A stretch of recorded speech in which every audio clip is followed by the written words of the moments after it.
Hello my people, hello peuple martyr de Guinée. Donc après l'échec de ces élections, maintenant qu'est-ce qu'Alpha Condé veut? C'est de diviser les Guinéens. Donc il a instrumentalisé, il a ethnisé la forêt. Donc actuellement il y a des affrontements entre les Koniaka et les autochtones des Erékoré, qui sont les Guerzés. Vous comprenez? Donc, il a instrumentalisé, après avoir été humilié hier, parce qu'il n'y a pas dit d'élection en Guinée. Donc, maintenant, qu'est-ce qu'il veut? Il veut plonger la Guinée dans des affrontements ethniques. Parce qu'actuellement, à Kankan, tout est fermé. Les boutiques, magasins, tout est fermé parce qu'il y a une menace qui plane sur le peuple de Kankan. Donc, c'est ça actuellement le plan de Alpha Condé, c'est-à-dire instrumentaliser des attaques entre les ethnies. Donc, les gens ont commencé à s'entretuer comme ça se passe actuellement à Zérékoré où il y a eu des églises qui ont été attaquées. Donc, à Zérékoré, on est allé attaquer les autochtones. Les Koniaka sont allés attaquer des autochtones des Erékoré. Ils sont en train de brûler leurs maisons, ils sont en train de brûler les églises. Donc, ceci est inacceptable et tout cela, nous savons qui est derrière. Nous savons tous Alpha Condé est derrière toutes ces manipulations. Donc, actuellement, c'est ça son plan, opposer les ethnies en Guinée. Il veut qu'il y ait des affrontements. C'est tout ce qu'il veut. On va écouter ensemble les mensonges du ministre de la Sécurité. Et ces gens-là, ils n'ont même pas honte de mentir. Ils n'ont même pas honte de mentir. Et ils se disent musulmans. Et ils se disent croyants, ces gens-là. Ils refusent de reconnaître qu'il y a eu 10 morts en Guinée. Et ils disent que ces corps ont été manipulés dans les cliniques. Que ces balles ne viennent pas de l'armée. Que ces balles ne viennent pas de la police. C'est définitivement une honte pour vous. C'est une honte pour toi, Damanta. Définitivement une honte pour toi. Donc, vous n'avez pas honte de mentir. Vous n'avez pas honte de mentir. Et vous ne reconnaissez pas que la police et l'armée ont tué plus de 10 personnes hier en Guinée. Et aujourd'hui même, il y a des morts à Zérékoré. Vous n'avez pas eu le culot de reconnaître les massacres perpétrés par la police et l'armée guinéenne hier en Guinée-Conakry. Et nous savons que la Guinée est un pays de mensonges, un pays de complots. Voilà pourquoi nous sommes le dernier pays du monde. Rien ne va. Vous regardez dans la sous-région, nous sommes le dernier pays dans tous les plans. Nous sommes derniers dans tous les plans. Rien ne marche dans le pays. Nous n'avons jamais connu la guerre, mais les pays qui ont connu la guerre pendant des années, ils sont plus en liberté, ils sont plus aisés que nous les Guinéens. Vous comprenez? Vous pensez qu'on est bête pour croire à vos mensonges.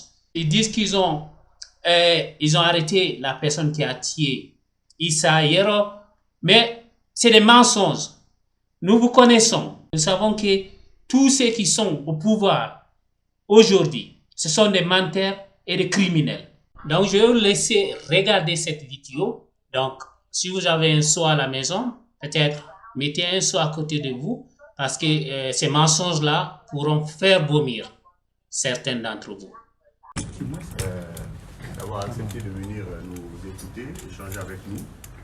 Il s'agit, face à quand même le sérieux de cette situation et tout le caractère solennel qui entoure ce scrutin, de lever un certain nombre d'interrogations et éviter la qui très rapidement peut se mettre en place, notamment à travers les réseaux sociaux ou certains acteurs ou une certaine presse qui peut se laisser avoir par des informations tranquilles. Nous voulons être transparents sur ce que nous faisons et c'est pour ça qu'au niveau des opérations, tout ce qui est technique, je suis entouré par le directeur général de la police nationale et le directeur central de la police judiciaire pour apporter éventuellement des précisions sur ce dont je vais parler ici. Donc je voudrais d'abord vous rappeler qu'hier, il y a eu des élections en Guinée qui qui se sont tenus sur l'ensemble du territoire national et qui, malheureusement, dans certains quartiers, certains endroits, il y a eu des violences qui, malheureusement, parfois se sont soldées par mort d'homme. Et sur ce bilan humain, je voudrais que nous soyons clairs sur d'informations qui sont véhiculées.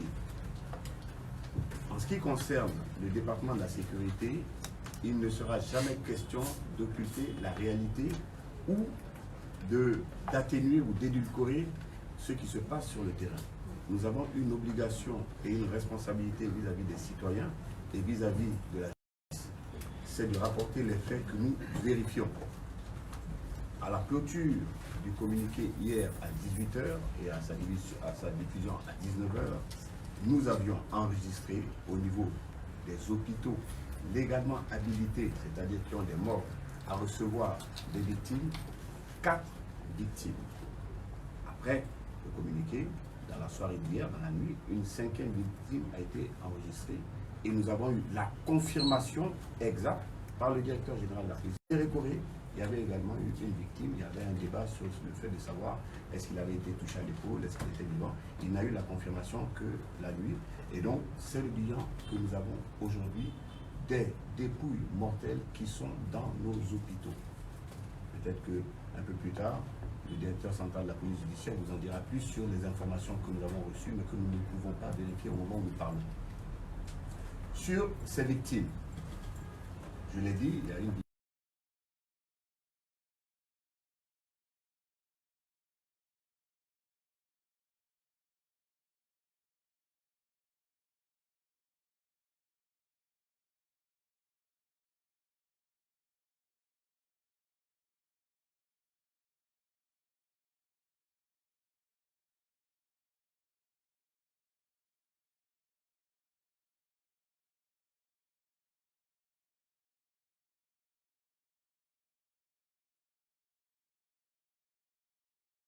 puisqu'il est clair, et le directeur vous le confirmera, les instructions par rapport à l'UCEL étaient très claires, c'est maintien d'ordre sans arme.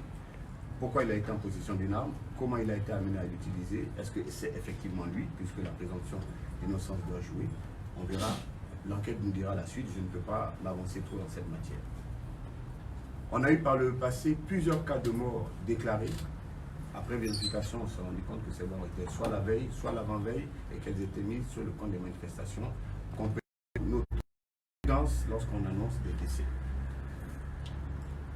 Je vous ai parlé du cas de Zérékoré, donc qui a été confirmé tard dans la soirée. Maintenant, par rapport à ces violences qu'il faut regretter et qu'il faut dénoncer dès maintenant pour qu'elles s'arrêtent, puisque au moment où je vous parle, il y a encore des violences dans certains quartiers de Conakry, et notamment des violences qui pourrait dégénérer en affrontement beaucoup plus grave si nous ne nous mettons pas tous ensemble pour les arrêter.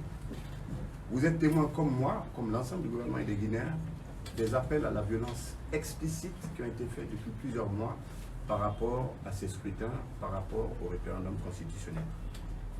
On a entendu des phrases telles que « on va brûler la Guinée », le jour où le mot « constitution » au référendum sera prononcé, ce jour-là, la Guinée va sombrer.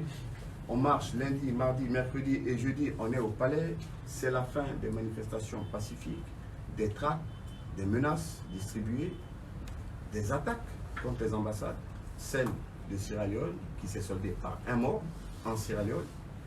Le ministre des Affaires étrangères de ce pays a d'ailleurs spécifié que les assaillants, il ne les connaissait pas en Sierra Leone et qu'ils venaient de Guinée.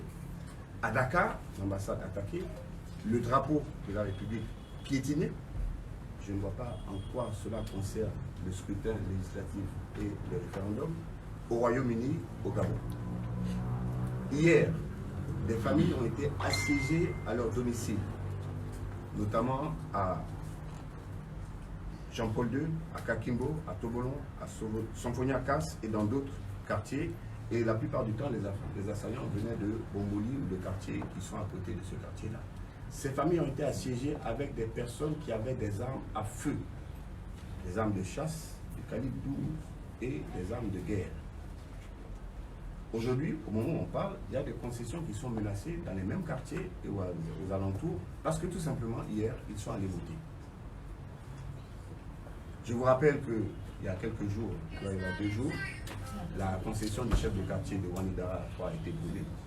Et Aujourd'hui, celle du chef de quartier de Wanidara 2, je crois, est menacée parce qu'il a accueilli des urnes dans sa maison. Plus grave, samedi dernier, avant-hier donc, j'étais présent sur les lieux, un véhicule a été trouvé sur une station, la station Shell de Dixie, Oasis. J'ai été alerté, je me suis rendu sur les lieux. Il a fallu plus de 2 heures de temps pour neutraliser un véhicule qui comprenait des grenades avec un dispositif de mise à feu. C'est grâce à la population qu'on a pu interpeller un des poseurs de grenades et à la vigilance des agents de la station, des travailleurs de la station, qui ont donné l'alerte au moment où les 2 jeunes s'enfuyaient après avoir tenté de jeter un cocktail Molotov sur la voiture pour la faire exploser. Je ne sais pas si on se rend compte un peu de cette situation. Dans la station, à Dixine, il n'y a pas la CENI, il n'y a pas de constitution, il n'y a pas de référendum. Je n'y suis pas, le président Alpha Condé non plus. Il n'y a que de paisibles citoyens qui vaquent à leurs occupations et qu'on a pris le risque d'assassiner par un attentat. Avant ça, vous vous souvenez qu'on a tiré à l'arme à feu sur une citerne, également dans une station à côté d'une usine qui fait des produits hautement inflammables. Je ne comprends pas, peut-être que quelqu'un a cette explication, mais en quoi cela peut concerner le droit des citoyens à consulter pour une constitution. Les semaines auparavant, on a, et jusqu'à il y a 3 jours, avec la collaboration de plusieurs unités, nous avons interpellé plusieurs individus avec des armes et des armes de guerre, dont des antichars. Vous en direz plus. À Poré-Dakar, on a assisté à une prise d'otage il y a 2 jours. On a pris en otage des délégués d'un candidat et on a demandé qu'en échange de leur libération, il fallait qu'à Mamou on libère des prisonniers. On est arrivé à ce stade-là. Je viens d'apprendre que les 2 personnes ont réussi à s'échapper. On en saura plus parce qu'apparemment les ravisseurs ont été identifiés. Les villes de Bouliwen, Kinyeko, elles ont été attaquées par des assaillants venant de Doumet et de Timbo. Le préfet dit que c'est sur instruction d'un des maires de ces localités. Malgré cela, les populations sont sorties et ont voté hier. Il y a eu un certain nombre de violences. Le ministre de l'administration du territoire, demain, vous en dira plus sur le déroulé global de l'élection. Je voulais juste attirer votre attention sur le fait qu'il y a sans doute eu des victimes, peut-être plus que ceux que nous annonçons. Nous ne le savons pas pour le moment. Je voudrais aussi que chacun se souvienne de ce que je viens de dire. Énormément d'individus aujourd'hui sont dans la zone Kakimbo, Jean-Paul II et dans les alentours avec des armes et des armes très dangereuses. Je vais passer la parole à celui qui est sur ma gauche, le directeur central de la police judiciaire, pour vous en dire plus. C'était l'introduction que je voulais faire avant qu'on avance. Merci.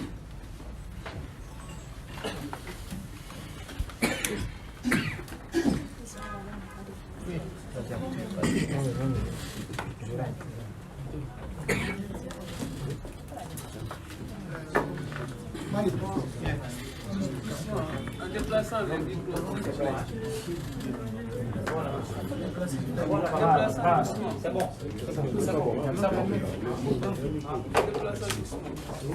C'est bon, c'est audible. Voilà, toi tu vas-y.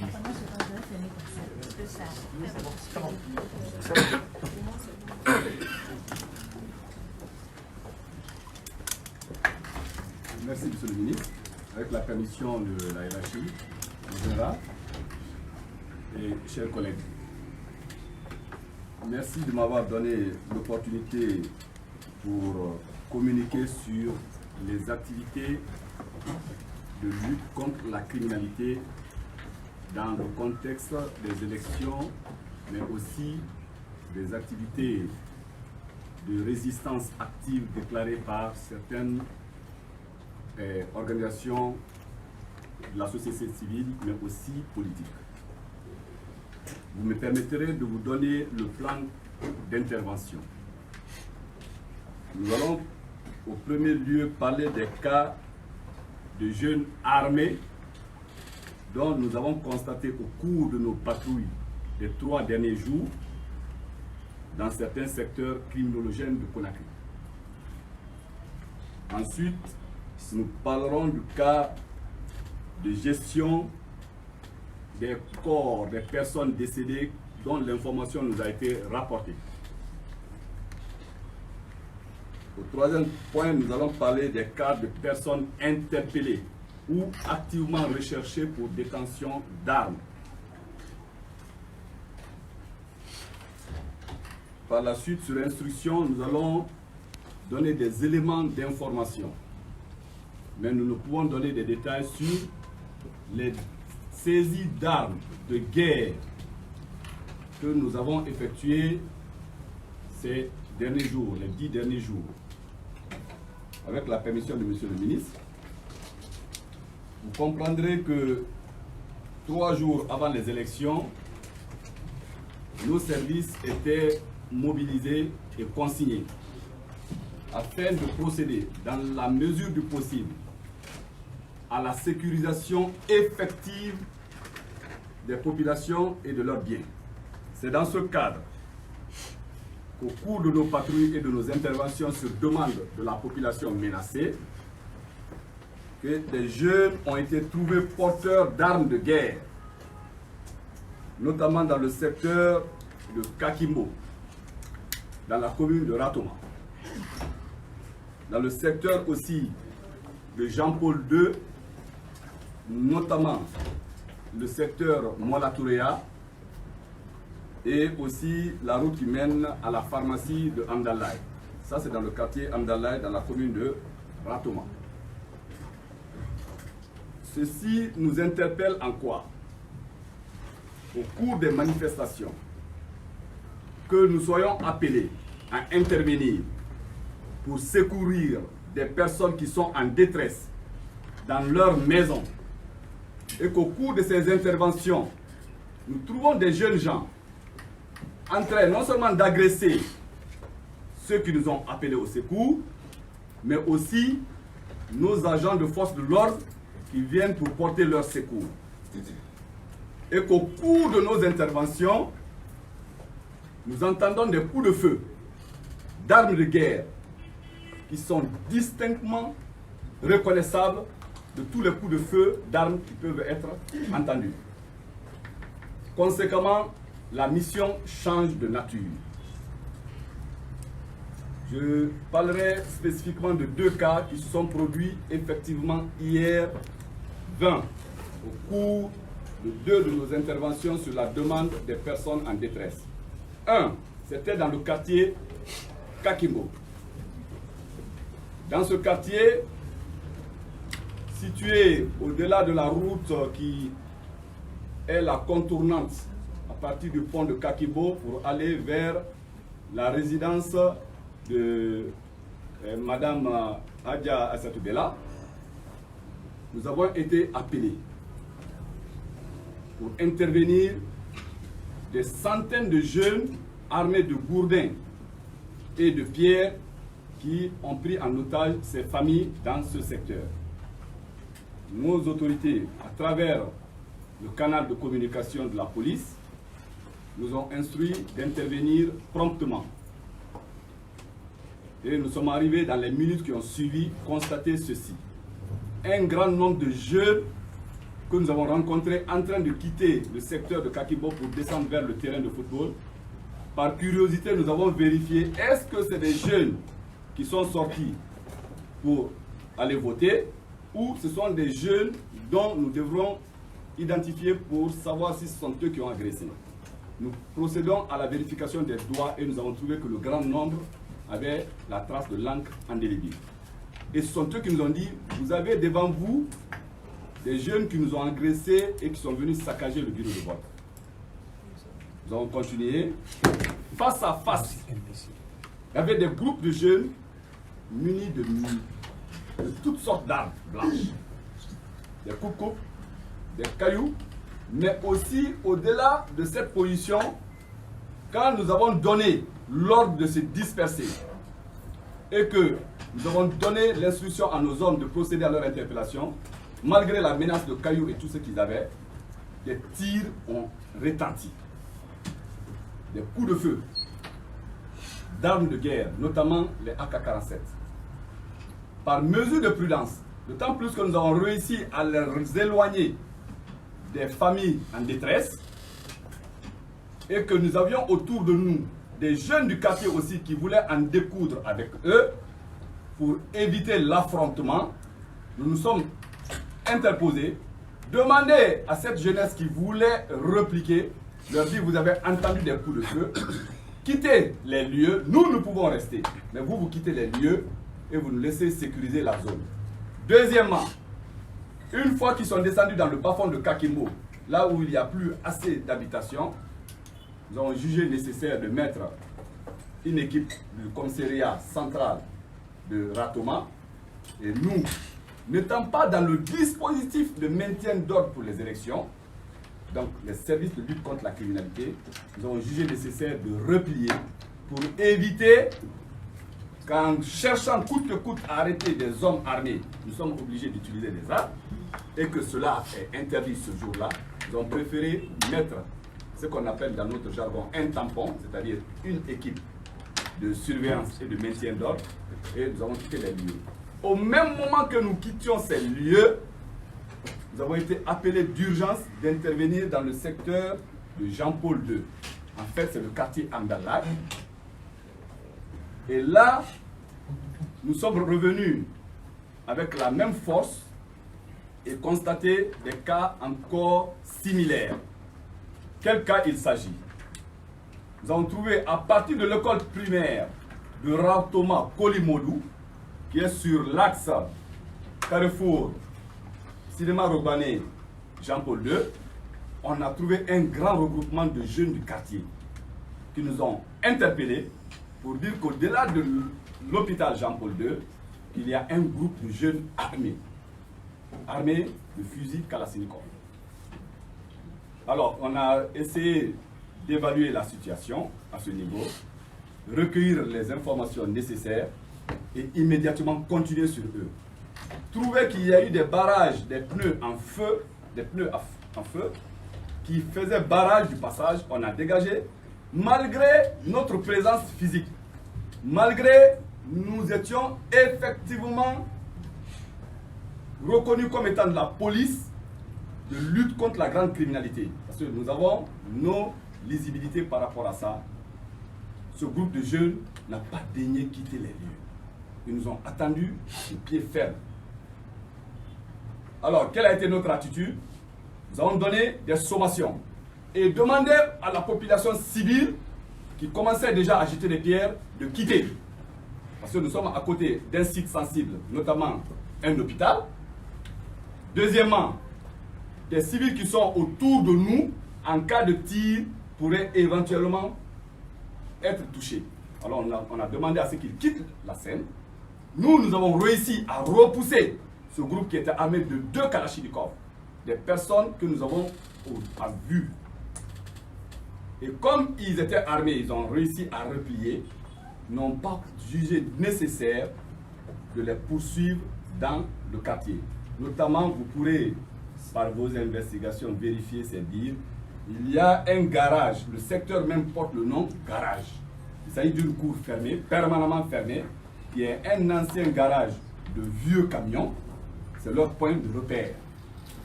Et ils ont tous escaladé pour rentrer dans ce secteur et d'autres ont continué sur la bretelle qui continue jusqu'au carrefour de Amdallah vers la station Total, pour ceux qui connaissent un peu le secteur. Qu'est-ce que cela veut dire? Que nous venons, nous nous identifions de la police de lutte contre la criminalité, qu'ils voient visuellement nous sommes armés et que ces jeunes prennent position, nous considérons cela comme la provocation. Et nous avons reçu consigne de nos autorités de ne pas répondre à la provocation. Nous avions des civils autour de nous. Eux qui font face sont considérés comme étant des civils, même s'ils portent des armes. Par mesure de retenue, nous avons évalué la situation et on a préféré mettre un tampon à ce niveau par les forces de maintien de l'ordre. Et nous, brigade de lutte contre la criminalité, on a préféré replier et quitter le secteur. Tout en mettant un dispositif de renseignement criminel. De quoi il s'agit? Des citoyens qui sont prêts à coopérer avec les services de lutte contre la criminalité, qui sont nos contacts, ont été mis en rapport avec notre équipe allégée. Ils sont restés dans le secteur Et ils ont réussi effectivement, en collaboration avec les civils, à mettre main sur un des éléments armés qui avait été reconnu par eux et qui était venu quelques heures auparavant tirer dans un bureau de vote, blesser 4 personnes, et ces personnes ont été conduites au centre médico-chirurgical de Ratoma. Donc les jeunes ont réussi effectivement à mettre main sur un des éléments qui portaient des armes, et celui-ci est au niveau de la gendarmerie, qui est la brigade de recherche de Kipé.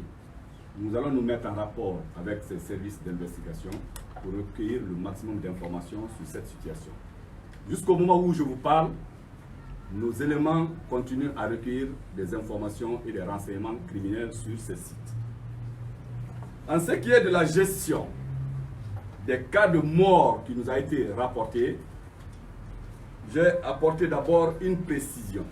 La précision concerne la procédure de constatation ou communément appelée de découverte de cadavres. La direction centrale de la police judiciaire de la République de Guinée a dans ses multiples missions la constatation des cas de crime, notamment les cas de mort d'homme, pour savoir, 1, est-ce que effectivement il y a mort d'homme? S'il y a mort d'homme, quelle est la cause probable de cette mort? Et ensuite, éventuellement, quels sont les signes, indices et éléments de pièces à conviction qui pourraient être recueillis sur le site. Nous le menons tous les jours que Dieu nous amène à constater des cas de mort d'homme. Précisément, au cours des événements, il arrive très malheureusement, comme vous l'avez constaté par vous-même, qu'il y ait des cas de mort d'homme. Pour la bonne administration de l'enquête judiciaire, nous avons procédé à la sensibilisation de la population. Nous avons procédé à la communication de la règle procédurale en la matière qui consiste à attendre, informer l'autorité policière pour dire qu'il y a découverte de cadavres en un lieu donné. Et nous prenons des dispositions suivantes. Une équipe d'enquêteurs est dépêchée qui passe au niveau de la police technique et scientifique, prendre un technicien qui est chargé de relever les indices et procéder à l'identification. Nous passons prendre aussi un représentant de la médecine légale qui est seul habilité à constater le décès, mais aussi nous passons au niveau de la direction générale de la protection civile qui sont habilités à enlever les corps et porter secours aux blessés sur la voie publique. Ceci étant, nous avons invité la population, à chaque fois que cela se produit, de nous appeler, quelle que soit la situation, quelles que soient les circonstances et où que ce soit. Nous avons la capacité opérationnelle de nous rendre et procéder à la constatation. D'autant plus que nos unités qui procèdent à ça ne sont pas intégrées dans l'unité spéciale de sécurisation des élections. Donc eux, ils sont opérationnels 24 heures sur 24. Très malheureusement, hier, que je vous le dise maintenant, jusqu'aux environs de 15 heures, nous nous réjouissons qu'il n'y a pas eu de cas de mort. Pour raison. Le seul cas qui nous a été signalé, c'était un cas de blessure de ceux qui se trouvaient dans le bureau de vote. Et quand ces assaillants armés-là sont venus tirer dans le bureau de vote, saccager tout et que les personnes ont pris des balles dans leur chair. C'est au-delà de 15 heures que nous avons été appelés à partir d'une clinique très célèbre, connue. Je me réserve pour des raisons d'enquête de prononcer le nom ici. Et cette clinique a fait de sa spécialité de recueillir des cadavres dont la nature, la mort, la cause de la mort et les lieux de leur mort ne sont pas connus. Mais ils regroupent ces cadavres, appellent les services de secours pour venir ramasser ces cadavres et les déposer dans les hôpitaux afin de faire des décomptes macabres pour dire il y a eu 10 morts, il y a eu 20 morts et sans que cela ne soit officiellement constaté par un service compétent. Dans le cadre de la sensibilisation, les responsables de cette clinique ou de ces cliniques, parce qu'il y a 3 notamment, ont été invités à la police judiciaire, sensibilisés, leur expliquer la procédure de gestion de cadavres quand il y a mort d'homme, surtout quand il s'agit de morts suspectes. Et ils ont pris des engagements à se mettre en conformité par rapport à ces règles. Nous étions rassurés et nous avons établi ce canal de relations procédurales. Très malheureusement, je disais donc, hier nous avons été appelés par 2 citoyens qui se sont identifiés comme étant les parents des personnes trouvées mortes sur la voie publique, à la question de savoir où précisément les corps se trouvent, ils nous informaient que les corps se trouvaient dans cette clinique. Et comme ils ont dit qu'ils sont civils et parents, nous avons demandé à ceux qu'ils nous disent où est-ce que les corps ont été enlevés et qui est-ce qui les a enlevés en ces lieux. Aucune réponse n'a été trouvée à ces éléments de demande. Quelques instants après, c'est un avocat qui se déclare être, qui n'est pas encore avocat, un stagiaire alors, il s'est déclaré étant avocat de la clinique et agissant pour le compte de son cabinet.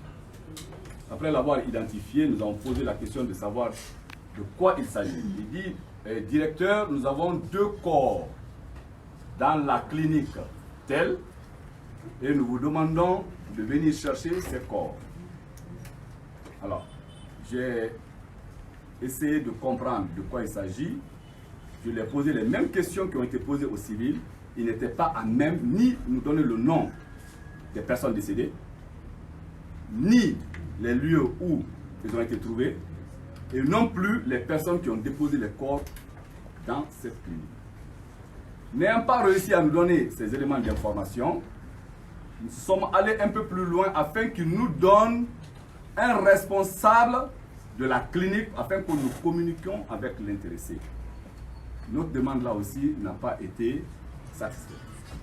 Donc on a maintenu la communication avec cet avocat pour lui expliquer, parce qu'il est stagiaire, donc on suppose qu'il n'a pas participé à la réunion de sensibilisation, pour lui dire simplement, maître, quand il y a découverte de cadavre, seule la police judiciaire a compétence à venir constater les faits et demander aux services compétents d'enlever le cadavre et le déposer à la morgue.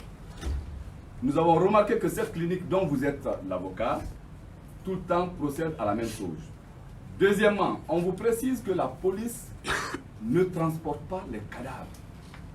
Il y a un service qui est chargé de transporter les cadavres d'un point A à la morgue. Troisièmement, vous ne pouvez pas, ni vous, ni une autre personne, nous préciser où et quand et comment ces personnes-là sont décédées. Dès lors, nous ne pouvons pas prendre d'engagement de satisfaire à votre demande d'aller enlever ces corps et les déposer à la morgue. Parce que comme monsieur le ministre le disait tantôt, en rappel, et c'est les faits constatés, nous avons les procès-verbaux, nous avons constaté que des corps ont été manipulés. Des cadavres manipulés dans ces cliniques. Je vous ai parlé de 3 cliniques. Des cadavres manipulés comment? Je vous explique sommairement. 1. Des personnes qui sont mortes par mort violente, certes, mais pas par balle, vu la nature des blessures, mais à l'autopsie, des balles ont été extraites de ces blessures et à l'analyse de ces balles, nous avons constaté que c'est des balles qui n'ont pas subi l'effet thermique de tir d'une munition d'arme de guerre. Que cela veut dire? Vous prenez une balle qui est composée de plusieurs éléments dont je ne peux pas tout expliquer ici, mais l'élément là qui blesse ou qui tue, qu'on appelle la balle, c'est-à-dire le métal qui rentre dans le corps, quand il est tiré sous l'effet de la qui brûle et qui provoque la pression de sortie du canon, cette balle se trouve à une température très élevée. Donc, tout composant, outre que le métal, qui se mettrait en contact avec ce métal très chauffé, est instantanément brûlé et laisse des traces de brûlure. Soit blessure, ou quand ça rentre dans le corps chaud, il brûle les premiers éléments biologiques, que ce soit le sang, que ce soit les fragments de chair ou de peau. Ces éléments-là restent collés à la balle. Et toute trace, je dis bien toute trace physique, avant que ça n'atteigne son objectif, est noircie du fait de la chaleur. Alors nous, on a pris ces balles, qui nous a été remises par le médecin légiste de l'hôpital Ignace. On a analysé ces balles et trouvé qu'effectivement, c'est des traces de pince pour l'extraction de la balle de son étui, des traces fraîches qui ne sont pas colorées, qui ne sont pas brûlées et qui sont retirées de la chair humaine. Pour présenter comme quoi cette mort est due à une mort violente. D'autres cas aussi, des balles d'armes qui ne sont pas connues dans l'arsenal militaire policier de la République de Guinée. Et ces balles-là ont été analysées par des armuriers, ingénieurs en armurerie, en armement, et qui ont dit non, nous ne connaissons pas la nature de l'arme qui a tiré cette balle, et notamment qui ne serait pas de l'arsenal de la République de Guinée.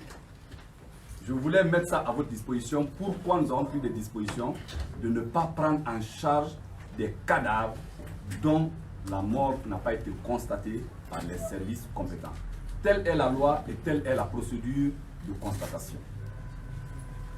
Donc, qu'on nous dise qu'il y a eu plusieurs morts, pour l'instant, comme monsieur le ministre vous a expliqué, des morts, des cadavres qui ont été constatés et effectivement déposés dans les morgues ont été identifiés.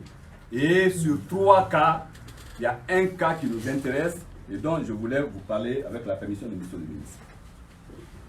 C'est le cas des personnes interpellées suite soit à l'interpellation par flagrance, donc pendant que l'acte se produit, ou que pendant qu'il a produit l'acte, la clameur publique l'a poursuivi, l'interpellé, ou au moment où il a fait, les services d'interpellation sont arrivés dans un temps relativement proche de la commission de l'acte, ou des personnes qui ont été trouvées avec des indices ou des traces de l'acte de crime qui a été commis.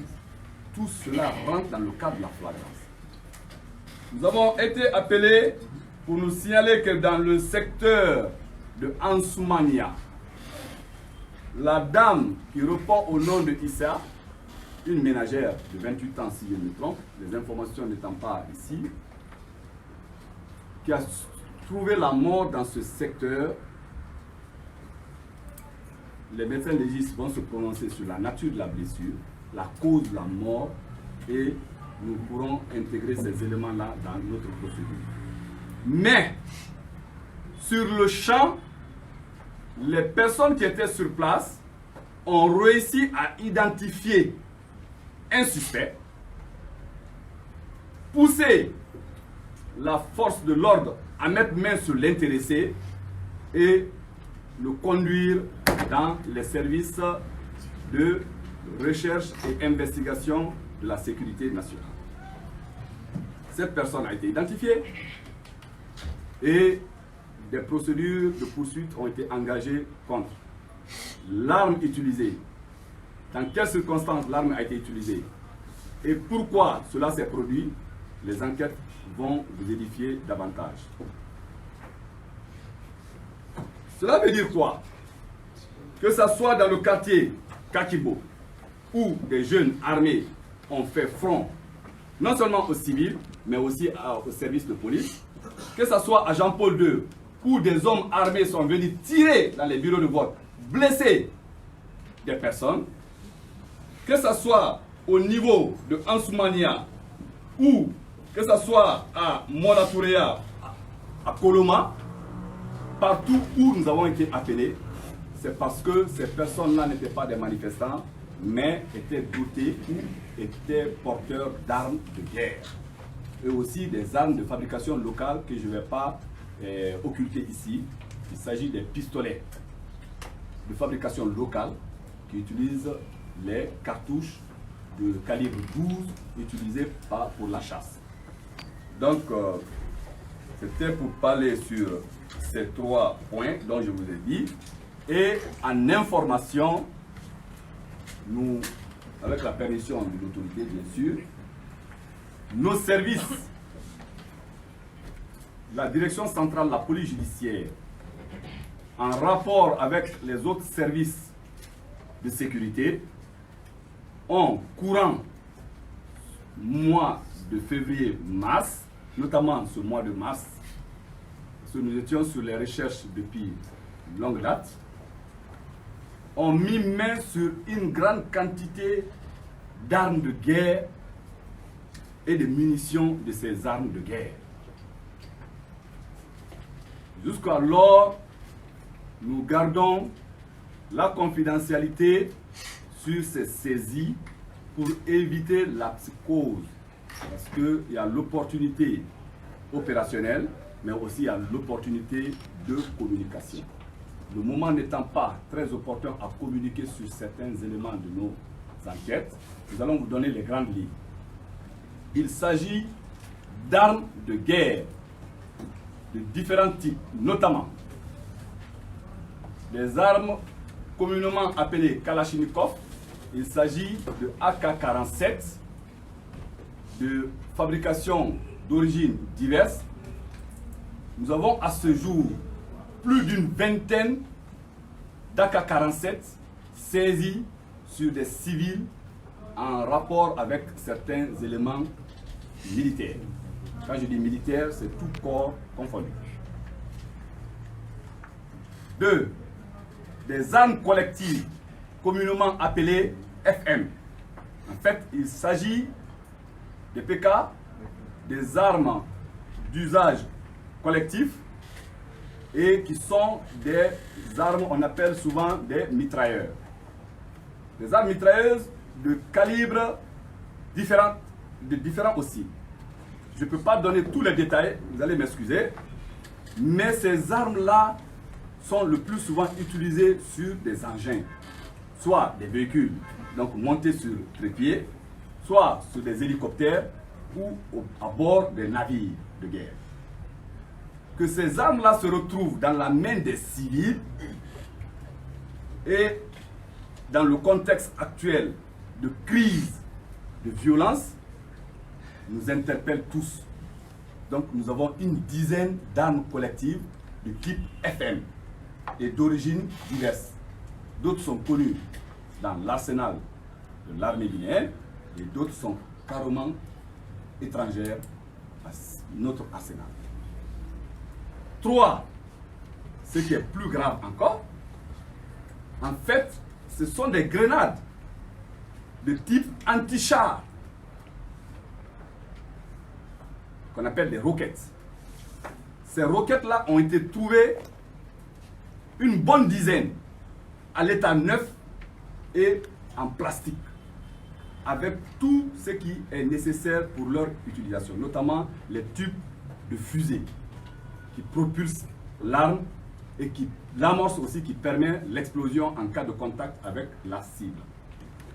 Nous avons une dizaine de ces grenades en notre possession, saisies sur des civils qui déclarent avoir reçu ça des mains de certains complices militaires.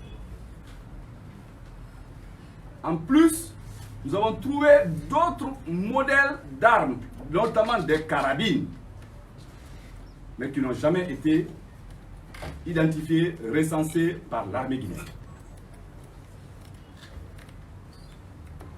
5e point, ce sont des munitions.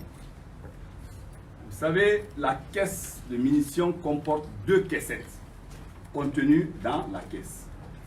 Une caissette pour l'arme de type AK-47 contient 750 cartouches. 750 cartouches par caissette. Donc les 2 caissettes dans la caisse de munitions font 1500 cartouches.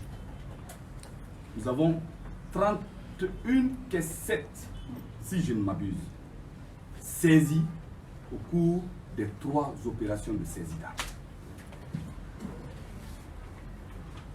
Et tout cela sur le territoire bien, et tout cela dans la main des personnes qui étaient déjà suspectées. Parce que parmi eux, il y a des personnes étrangères qui ne sont pas de notre nationalité, mais qui résident ici et qui sont en rapport étroit avec certains complices qui assument des responsabilités à un certain niveau. Nous ne sommes pas allés par 4 chemins. On a essayé d'abord de mettre main et sur ces armes, mais aussi les personnes qui les détenaient. D'aucuns diront oui, ce sont des trafiquants, certes pour se faire de l'argent, mais les armes ne se font pas de l'argent, les armes ne servent pas à faire le commerce, les armes servent à tuer. Tout simplement. Et nous sommes chargés de sécuriser les personnes et leurs biens, mais aussi les institutions de la République. Par conséquent, nous invitons chacun à sa responsabilité de faire tout ce qui est nécessaire pour ensemble conjuguer les efforts pour mettre fin à ces agissements, mais aussi nous permettre d'arrêter les auteurs de ces agissements, les conduire au niveau des tribunaux afin qu'ils soient sanctionnés conformément à l'infraction commise.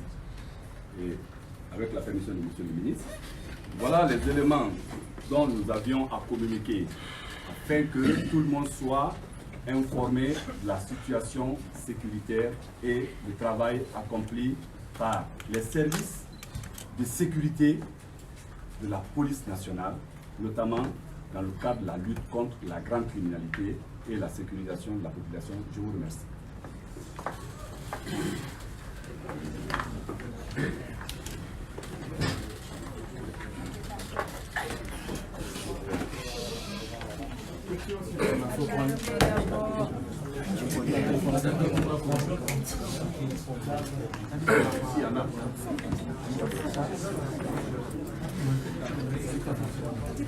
Question s'il y en a. Nous avons 3 questions. Question s'il y en a, sinon la délégation se retire. Oui, allez. Suivez. La première question, vous pouvez la poser directement.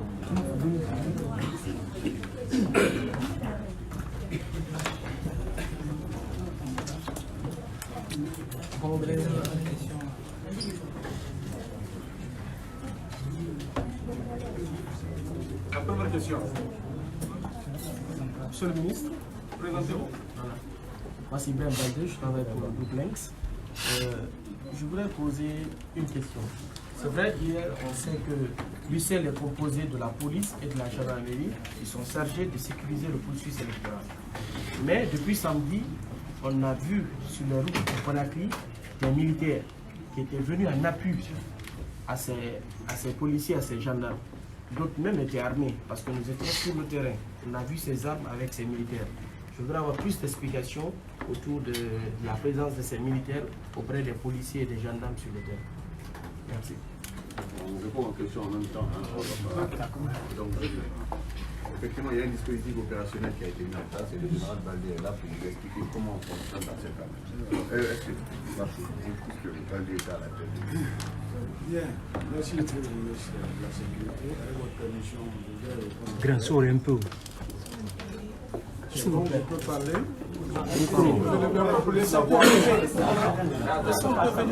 Oh, je vais quitter, je vais quitter. Il a la voix.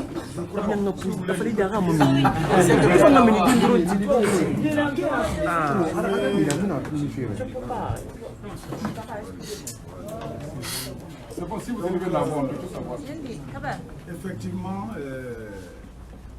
l'UCL est composé des effectifs de la police et de la gendarmerie. Et je vais répondre à votre question, bien sûr, au nom du général Baldé et au nom de l'unité spéciale de sécurisation. Effectivement, les collègues de l'armée que vous avez vu hier ont été réquisitionnés sur la demande du commandement de l'UCL dans le cadre du renforcement de la sécurité des citoyens, dans le cadre des checkpoints et la sécurisation des bureaux de vote par endroit. Et dans le cadre des patrouilles mixtes de dissuasion par rapport à tout ce que le directeur central de la sécurité publique vient de vous dire, dont nous avons constaté, et de la PJ vient de vous dire, dont nous avons constaté, et souvent dans mes interviews, je vous le dis, la question se pose, les armes là, la police a fait ceci, la gendarmerie a fait ceci, l'arsenal qui vient de vous dire, si vous voyez, vous-même vous allez prendre peur.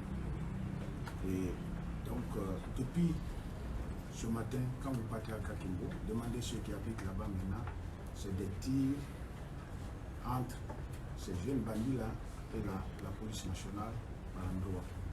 Donc, effectivement, hier, si vous avez vu l'armée, mais en t-shirt Michel, maintenant, à dire que vous les avez vus armés, ça n'engage que vous, de la police à la gendarmerie en passant par l'armée, ils sont réquisitionnés, bras nus comme nous autres. On fait la patrouille, vous avez vu, on fait la patrouille ensemble, mais sans armes, dans le cadre du maintien d'ordre. Maintenant, si vous avez des images et que vous avez vu des gens hier en armes, ce n'est pas autorisé et je ne suis pas sûr. Et si vous l'avez vu. Des militaires, je parle. Pas des justement, policiers. Les militaires. Bon, il y a des militaires Qui avaient des armes. Effectivement. S'il y a des militaires. La nuit ou la journée? La journée. Le samedi et le dimanche. Hier, le samedi, on a vu des militaires qui avaient des armes. Je voudrais que si tu l'as constaté, oui. Les militaires qui ont été réquisitionnés dans le cadre de l'UCL sont comme moi, nuls. C'est ce que je veux dire.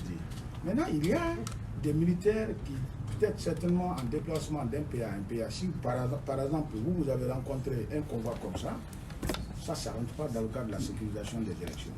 Ça, je te le promets. Nous sommes sans armes, c'est avec toujours les mêmes moyens conventionnels à maintien d'ordre. Monsieur Kaba. Oui, je suis là. Oui, je suis Abdul Malik Diallo du site Guinée360.com et du journal Populaire. C'est par rapport, j'ai répondu par rapport aux agents munis d'armes. Hier, on était au commissariat, au bureau de vote à Concasseur. Il y a d'autres confrères qui sont là. On a exactement vu des agents qui avaient des armes. J'ai une vidéo ici. Alors, on vient de vous dire tout de suite. Oui. Non, mais c'est important, parce que ça va dans le... Oui, c'était... Je voulais poser d'autres questions. Maintenant, vous avez à l'entame évoqué les propos, les menaces du FNDC. Commissaire Fabou vient de parler de complices militaires, des armes qui ont été saisies. Est-ce qu'aujourd'hui, vous voulez insinuer que le FNDC est en complicité avec certains militaires pour créer des troubles dans le pays?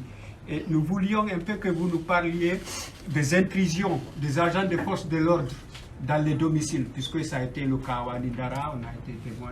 Là aussi, il y a des journalistes qui sont là, qui étaient à Wanidara, notamment à Koza aussi, à Abdallah et à Koloma. Et aussi le cas de Zérékoré, que vous avez brièvement évoqué. Aujourd'hui, on apprend que les violences prennent de l'élan ethnique. Qu'est-ce qui se passe là-bas et quelles sont les mesures prises pour ne pas que cela s'aggrave davantage? Voilà, moi je vais commencer, le ministre va vous répondre à ce qui concerne les mouvements Zérékoré. Je voudrais t'apprendre ici que moi en tout cas, que j'ai parlé et que le ministre ou que ce soit le directeur central, personne n'a parlé de FNDC. Moi en tout cas, je n'ai pas dit. Je parle dans le cadre de la sécurisation du processus. Le bureau de vote dont tu parles, moi-même personnellement, hier je suis venu là-bas.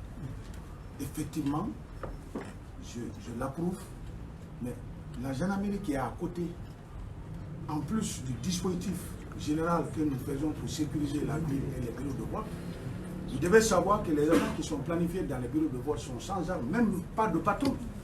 Ils ont seulement les t-shirts Michel et la casquette pour non seulement permettre aux gens de les rassurer que la sécurité est à côté et alerter les unités d'intervention en cas de trouble. Ce bureau de vote hier, sans ces gendarmes-là qui sont à côté, allait être saccagé, brûlé avant l'arrivée. Effectivement, le chef de poste, ceux qui étaient là pour sécuriser le poste de gendarmerie, ceux qui sont venus protéger les membres du bureau, et moi-même j'étais là, je les ai fait quitter, ils ont rejoint leur base. Mais jamais, voir un agent ou un officier, l'arme à la main ou à l'étui, Mais ce n'est pas interdit. Mais c'est l'utilisation. Tu ne pourras jamais me dire que dans ta vidéo, tu as vu un gendarme en train de pointer quelqu'un. Donc, ça, j'étais là. Moi-même, j'ai vu ça aussi. Et c'est moi qui, pour ceux qui, si tu étais resté, tu allais me voir, je suis venu avec mon contingent. C'est moi qui les ai fait rentrer. Et on a mis 2 pick-up là. Ça, c'est pour te rassurer en ce sens. C'est toi qui as parlé de FNDC. Nous, on ne parle pas de FNDC. C'est la société civile. Tu fais partie, je fais partie. Mais c'est que, donc, nous, on ne parlera pas. On a parlé de la sécurisation. Je voudrais qu'on reste dans ce cadre. Et je ne sais pas, vous parlez de Gilles Kouré, le ministre. Et des intrusions dans les domiciles. Les intrusions dans les domiciles. Vous pensez que les quartiers ou les routes dans la ville de Conakry se limitent seulement qu'aux 2 autoroutes? Je vous dirais non. Il y a des transversales, il y a des routes de quartier. Quand déjà une route qui quitte d'une concession ou bien d'une intersection à une autre intersection, là où plusieurs personnes doivent marcher à la fois, est égale à la voie publique. Ça appartient à tout le monde. On ne peut pas empêcher, parce que vous êtes là, d'autres citoyens d'emprunter cette route. Quand vous voyez les agents rentrer dans le quartier, vous avez fait de façon que les citoyens qui sont en profondeur sont en insécurité. Parce que les agents ont peur maintenant d'aller en profondeur pour ne pas être accusés, parce que vous restez soit avec vos drones, parce que vous avez des maisons en étage, vous prenez l'image, vous dites voilà, ils sont en train de partir, ils ont quitté l'autoroute. Oh, en principe, quand vous prenez le Koléa ici, en rentrant ici, la route qui est là, c'est une voie publique. La cité qui est là, une route qui traverse, qui divise la cité en 2, c'est une voie publique. Les services de sécurité doivent avoir accès jusque là. Mais les jeunes, c'est là-bas qu'ils barricadent. Quand vous partez pour le chasser, c'est dans des cours, ils rentrent. Et quand ils rentrent dans ces cours voisins là qui sont au bord de la route, vous lancez les gaz, les familles sont gazées, et puis vous aussi, vous prenez, vous dites, ah, la police a fait ça. Je voudrais que vous compreniez. Essayez, vous qui êtes là, tu vas maintenant sur Google ou sur Internet, tu prends n'importe quelle route à Paris, aux États-Unis, un peu partout. Ces villes-là sont tellement loties que chaque route aboutit à une intersection. C'est facile de boucler. Mais chez nous, ici, là, même si vous faites ça, vous allez sortir, c'est tout un problème à propos de Kimbo qu'on est en train de parler. Pour ceux qui connaissent Adja là, vous venez jusqu'à chez elle, c'est goudronné, mais la route ne continue pas. Les enfants, ils barricadent, vous venez vous débarricader, vous descendez jusqu'à devant chez Adja, ils rentrent dans le trou, là-bas, la rivière qui est là-bas, ils descendent, ils traversent, ils vont de l'autre côté, ils vont prendre la route de Prince.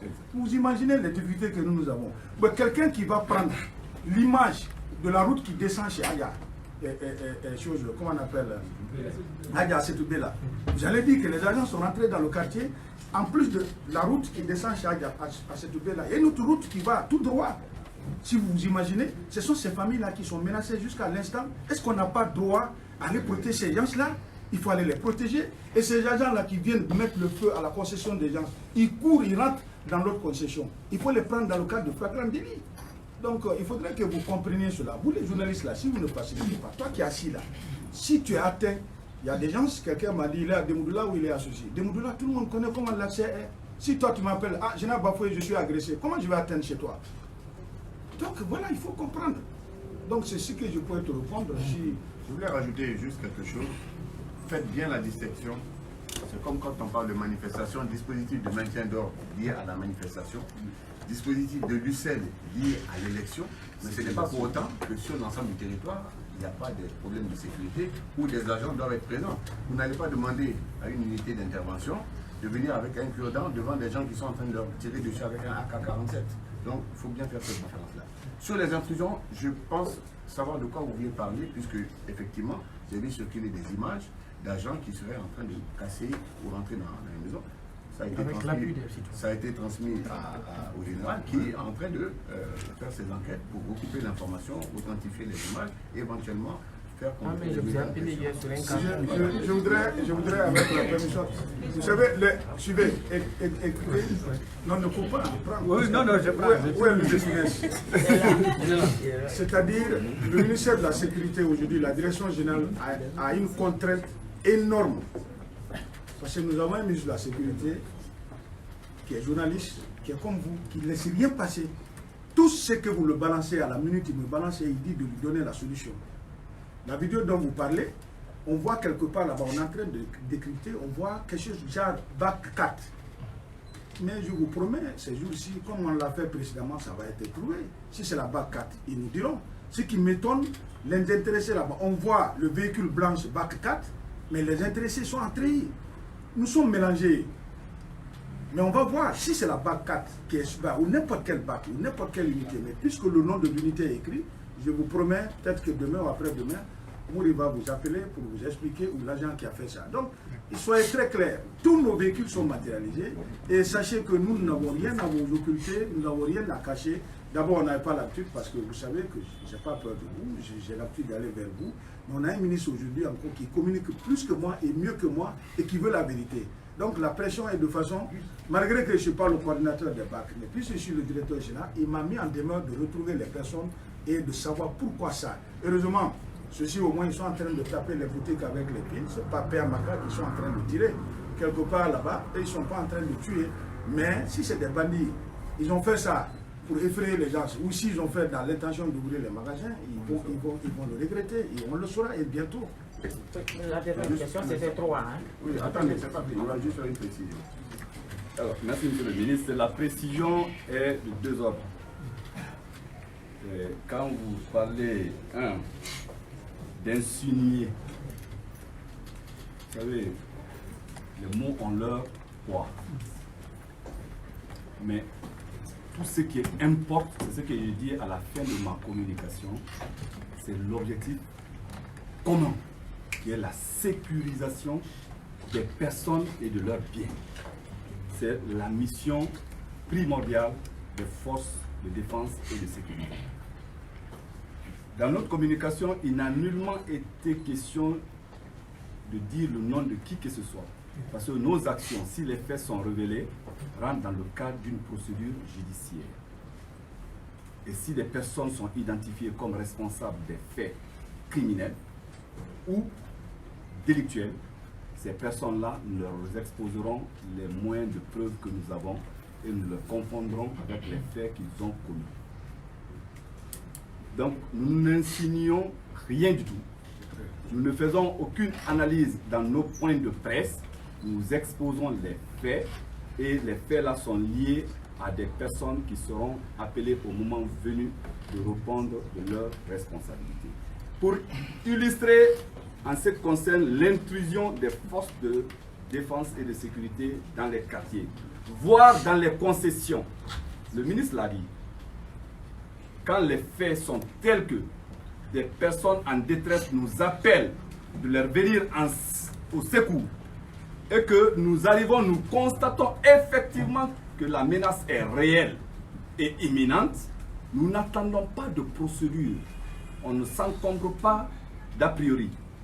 Nous pourchassons des auteurs, nous faisons tout pour mettre main sur eux et afin de les extraire dans le cadre de la menace. Cela peut se faire à tout moment, à tout lieu et en tout temps. L'illustration du cas hier, je vous donne, à Jean-Paul II, le secteur Molatouréa. La famille qui a été victime là-bas, ils sont allés casser parce que simplement le bureau de vote qui a été saccagé était dans cette concession et que le fils a pris des blessés pour les envoyer au centre communal de Ratoma, centre médico-chirurgical de Ratoma. Ils sont venus casser chez eux.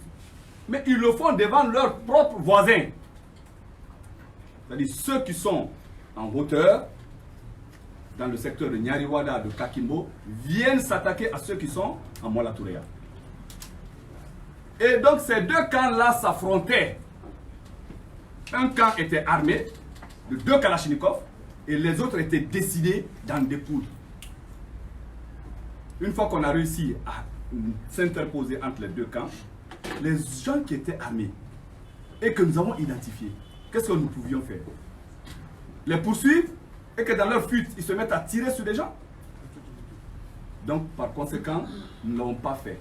Mais ce que nous avons fait, et nous continuons à le faire, c'est de prendre des contacts dans ces quartiers pour qu'ils identifient le domicile des auteurs et nous allons taper à la porte de ces domiciles-là, extraire ces criminels et les conduire dans les lieux sûrs.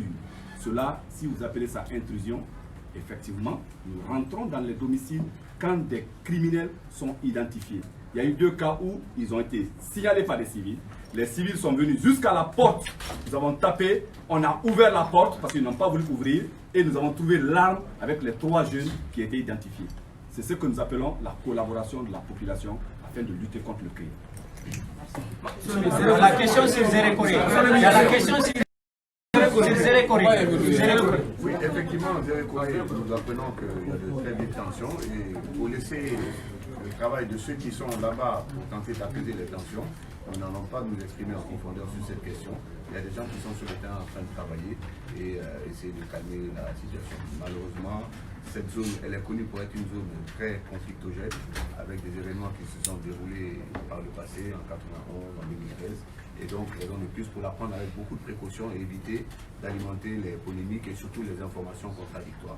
Donc, je ne m'exprimerai pas surtout là-dessus. À moins que... Il y a une partie que vous avez eu à dire. Vous avez parlé de Wanidara. Je profite de l'occasion pour vous poser la même question. Tout le monde, avant qu'on l'État ne récupère Capo là et façon là, Bambeto était le carrefour où tout le monde avait peur de partir. Vous ne vous posez pas la question pourquoi aujourd'hui Wanidara, même en temps de paix, est devenue une zone de risque.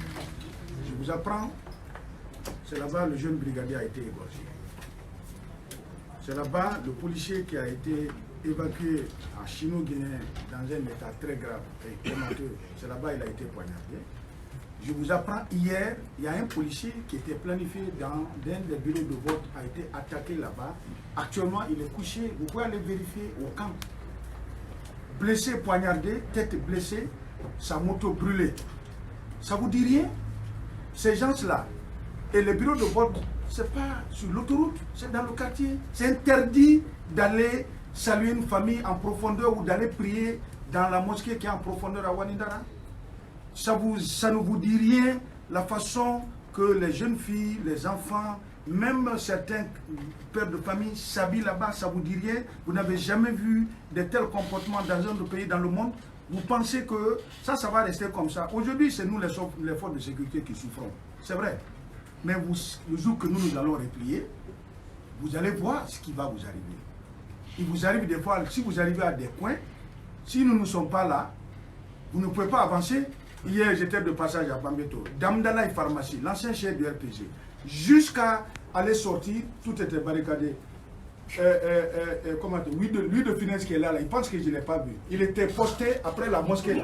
Il était là avec sa caméra, en train de zoomer les enfants qui étaient en train de malmener les policiers. Il est là, moi je l'ai vu, lui il ne m'a pas vu. Je suis venu le dépasser, mais pourquoi il n'est pas allé parmi les enfants? Parce que ce sont ses amis, lui il parle la langue, mais il n'ose pas. Donc ce n'est pas un truc contre Bafoué, contre tel ou tel, c'est des criminels. À ce temps, et nous, vous nous dites d'aller face à eux, bras ballants. On le fait, parce qu'aujourd'hui, grâce à Dieu, et grâce aux autorités, et grâce aux ministres ici présents, on leur remercie. Ils nous ont donné des moyens de protection qui nous permettent de rentrer même dans le feu avec eux et essayer de les disperser. Sinon, ce n'est pas facile. Hein. Je vous vois tout le temps en train de fuir. Il y a des journalistes qui sont blessés. Quand il y a qui est là, où tu es, je vais m'engager dans ton véhicule. Et pourquoi, où est son véhicule? Voilà, donc reconnaissez ça. Donc le cas de Wanidara, moi je voudrais que vous et nous, on étudie qu'est-ce qui se passe à Wanidara. Qu'est-ce qui est en profondeur? Vous savez faire l'immersion dans les camps des CMS, vous savez prendre nos images, mais est-ce que vous avez pu exploiter l'image qui était en profondeur là-bas, où des groupes de femmes étaient en train de préparer, mettre du riz dans des bols, en train de donner aux enfants qui viennent lancer les cailloux, d'autres femmes étaient là en train de regrouper les cailloux. Ça vous dit rien? Est-ce que vous commentez sur ça? Donc, moi, c'est toi là, c'est à toi que je réponds. Donc, ça te revient. Je voudrais que tu te poses des questions comme ça. Et ça, c'est la Guinée, ça. Donc, la dernière question, j'ai demandé la parole. C'était le troisième. Et ma question s'adresse au ministre. Monsieur le ministre, vous avez fait le point des cas de mort à votre introduction. Maintenant, nous, on aimerait bien savoir, est-ce qu'aujourd'hui, vous pouvez nous dire, confirmer ou infirmer, si c'est par balle ou pas? La dame en question, c'est pas mal, en tout cas, a priori, parce que je ne veux pas m'avancer, la police judiciaire est là, lui-même il a très peur du procureur, ne pas dire des choses qui vont se révéler fausses demain. Donc il y a des autopsies qui vont se mettre en place. Il semble que ce soit par balle, pas les 6. Hein. Pas les 6. Il y a au moins un accident et une mort par AVC. Ça c'est clair, c'est net. Les autres, on ne s'avancera pas. Il semble que ce soit des morts violentes. il est très probable que ce soit par balle, mais seules les autopsies pourront le déterminer définitivement. La preuve, c'est qu'on a retrouvé des balles des fois, et il s'avérait que la mort n'était pas par balle, même si on a retrouvé des balles dans les corps. Monsieur le directeur,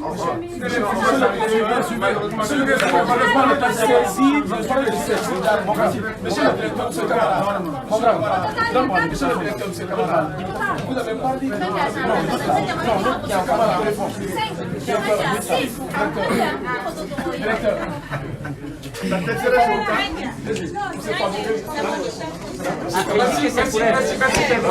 Ah,